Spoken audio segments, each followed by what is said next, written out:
Las compré en la página de Sky. Y cuando terminé de pagar, la página se cerró. Así de golpe, la página se cerró, se bloqueó, se quedó congelada. Y se cobró $230 de mi cuenta. Y no me generó el código de reserva, weón. No me generó el código de reserva, no me llegó nada a mi correo, nada. Simplemente se cobró la plata y desapareció la huevada de él.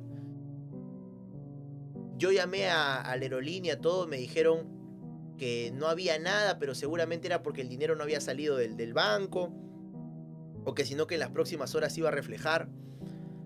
Total que nunca se reflejó, o sea, nunca emitieron el pasaje, o sea, el pasaje no existía, porque según ellos el dinero no le llegó, pero en mi cuenta sí me habían descontado la plata. Entonces yo reclamé al banco y esa vez el banco no me dio la razón, weón. Me dijeron que le reclame mi plata a Sky, y Sky me decía que le reclame mi plata a Interbank. Total que me cagaron $200, weón.